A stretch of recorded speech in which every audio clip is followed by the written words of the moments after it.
عبداللہ بن عباس رضی اللہ عنہ مسجد نبوی میں ہے، اعتکاف میں ہے، ایک شخص کو دیکھا، اس کے پاس گئے اور اس سے پوچھا کہ تمہیں کیا بات ہے؟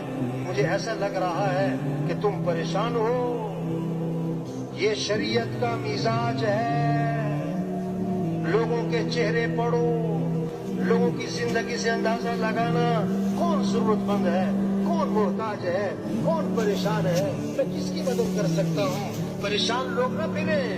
عبداللہ بن عباس جب اس کے پاس گئے اور فرمایا مجھے لگ رہا تمہارے چہرے سے کہ تم پریشان ہو۔ کہا جی آپ نے صحیح پہچانا ہے، میں بڑا پریشان ہوں۔ اب پریشانی سنیں، پریشانی کیا ہے؟ میں نے کسی سے کچھ لینا ہے اور وہ دیتا نہیں، پریشانی کیا ہے؟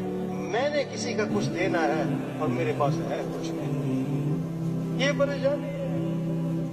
میں نے کسی کا حق دینا ہے اور حضور صلی اللہ علیہ وسلم کی قبر کی طرف اشارہ کیا، اس قبر والے کی عزت کی قسم میں اس حق کی ادا کرنے پر قادر نہیں، پریشان ہوں۔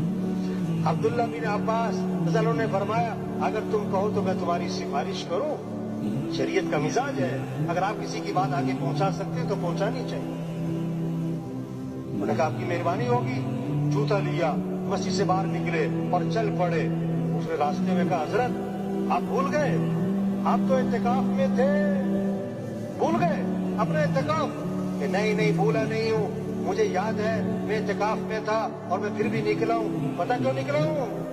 حضور صلی اللہ علیہ وسلم کی قبر کی طرف اشارہ کیا، میں نے اس قبر والے سے سنا ہے اور ابھی زمانہ زیادہ نہیں گزرا ہے، اور یہ کہہ کر آنکھوں میں آنسو آ گئے۔ آپ نے فرمایا جو اپنے مسلمان بھائی کی حاجت کو پورا کرنے کے لیے چلے پھرے کوشش کرے، یہ اس کے لیے 10 سال کے اعتکاف سے افضل ہے۔